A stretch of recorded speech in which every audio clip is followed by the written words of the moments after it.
Et nous allons retrouver sans plus tarder Landry Salanon qui est prêt à nous livrer le point de sa collecte. Landry Salanon, bonjour. Bonjour Joël Itandier. Alors on est là encore avec nos confrères et j'ai constaté qu'il y a de la matière, peut-être pas abondamment, mais il y a de quoi partager quelque chose d'intéressant avec nos téléspectateurs. Oui, et fini peut-être avec cette polémique. Le gouvernement béninois a-t-il ou non, oui ou non, financé les frais de voyage au retour de nos compatriotes qui étaient donc au Gabon? Voilà, l'ONG Diaspora, Bénin Diaspora a donc mené l'enquête rapportée par certains journaux aujourd'hui. La réponse, elle est bien non, faux. Ce sont ces compatriotes eux-mêmes qui ont donc déboursé l'argent. On y reviendra dans un instant, Joël Itandier, notamment les contours de cette affaire avec l'ONG qui a donc mené des investigations rapportées donc par le journal. On le disait aussi il y a quelques jours avec cette décision de Paul Ronquin, radiant donc de la formation politique. FCBE, le secrétaire national et exécutif national, a donc rapporté donc sa décision. Autre information publiée donc par certains colonnes, canards, qui vont avec des épithètes variées aussi. Et puis le compte à rebours qui commence d'ailleurs demain avec l'installation de ces différents conseils communaux que nous avons. Les préfets ont du travail, je vois les temps. Intéressant, il y a de la matière visiblement. On va donc démarrer. Ça va être avec quel quotidien? Nous démarrons avec le Nouvel Observateur qui nous parle de cette affaire. Rapatriement des Béninois vivant au Gabon par le gouvernement. Faux, rétorque l'ONG Bénin Diaspora. Voici donc le récit des enquêtes, nous dit donc le journal. L'ONG qui a donc mené sa petite enquête. On y reviendra dans un instant. Joël Yetonji.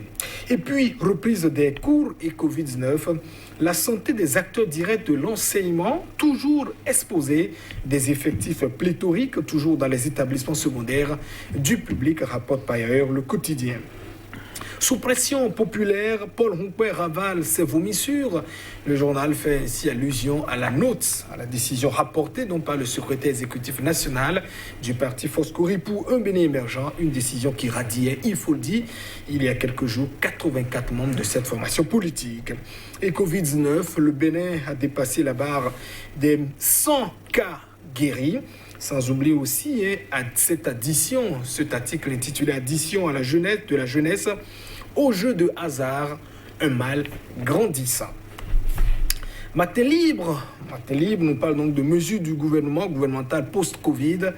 Et si l'État suspendait la CVO pour sauver les agences de voyage? Voilà donc le gros titre en manchette aujourd'hui du quotidien Matin Libre. Le journal qui nous parle donc aussi de ce départ du PRD, notamment de ses conséquences. Allié déclaré de la rupture, que méritera désormais le Parti du Renouveau démocratique à Talon? Voilà donc que miroitera désormais le PRD à Patrice Talon, s'interroge donc le journal. Et recours pour fraude, dit par ailleurs le quotidien, et manipulation des suffrages de l'Union progressiste, probable renversement de situation à Boycon. Voilà donc ce que nous dit le journal Matin Libre. Et puis cet article qui peut aussi faire beaucoup sourire, Joël Yetonji. Vol de Kwama impliquant 2 policiers. Nous sommes donc à Sémécraqué. Ce qui s'est réellement passé figure donc aussi par ailleurs dans les colonnes du journal Matin Libre, qui parle aussi de ces débats autour de l'élection du maire de Cotonou. Lucas Tropo appelle au calme. Lucas Tropo, dont le nom est donc abondamment cité pour le moment, sans doute pour se faire donc être élu à la tête de la ville de Cotonou. Le matin, le quotidien, gouvernance locale, installation dès demain des conseils communaux. Le compte à rebours a donc commencé. Les différents préfets qui disposent donc déjà de leur calendrier pour l'installation des 77 communes des conseils communaux du Bénin. La loi est claire, dans 2 semaines, on devra donc effectivement les installer. Et nous bouclons avec l'économiste qui nous parle donc de cette initiative. Partenariat et coopération pour atténuer les chocs économiques. Rikiat Madougou et d'autres experts africains recommandent une synergie d'action pour donc diminuer ces différents chocs économiques. Je vois l'étranger. Merci à vous, Landry Salanon. Nous allons démarrer avec le Nouvel Observateur. La nouvelle a réjoui plus d'un. Le gouvernement vole au secours des Béninois coincés de l'autre côté du Gabon. Eh bien, alors qu'on pensait ce dossier classé refaire surface, mais autrement, avec le nouvel observateur. Oui, il faut déjà dire que déjà à la suite de la note qui avait été adressée aux représentants au Gabon, lui signifiant que l'ambassade allait donc être fermée. Ils étaient à peu près 200 compatriotes qui déjà demandait à l'État béninois de pouvoir plaider quand même pour le maintien de cela. Appel visiblement pas entendu, on attendra quand même de voir, puisque visiblement on n'a pas encore une autre disant on va rapporter cette décision. Et puis, il y a aussi d'autres compatriotes, toujours dans le pays, compte tenu de la maladie à coronavirus, qui se plaignaient. D'autres sont donc malades et demandaient donc à l'État béninois de pouvoir rentrer. Évidemment, ils n'avaient donc pas les fonds nécessaires, puisque sans doute beaucoup plus rassurés dans leur pays, peut-être que de contracter la maladie ailleurs. Les chiffres évoqués tournent quand même autour de 35 quand même. Et puis, une communication avait été donc engagée, on se souvient même de ces articles, même publiés par le quotidien de service public La Nation, qui évoquait dans sa parution en date donc du 25 mai dernier, qui précisait que voilà, le gouvernement au chevet des Béninois, dont l'information qui avait été avancée, c'était de dire le gouvernement a bel et bien aidé ses compatriotes à rentrer. Ils sont 31, pour pouvoir le dire, pour être beaucoup plus précis sur donc, les chiffres.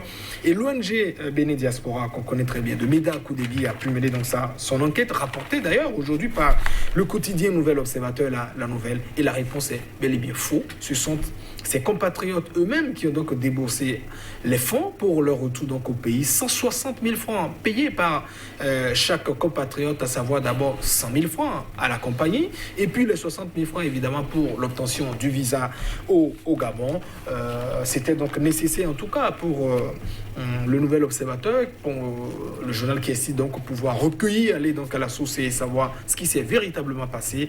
L'ONG Bénin Diaspora, en tout cas dans l'article rapporté par le Nouvel Observateur, précise que l'ONG a été donc saisie des plaintes de plusieurs compatriotes à la suite de ces informations qui étaient donc glanées. C'était simplement, voilà, une information pas juste. Voilà. Ils ont eux-mêmes déboursé leurs fonds pour rentrer, alors qu'ils avaient sollicité tout de même l'État béninois pour pouvoir rentrer. La réponse qui leur avait été donc servie, c'était de dire que l'État n'avait donc pas les moyens pour assister, pour aider donc, disons, ses compatriotes à rentrer. Et on se pose des questions.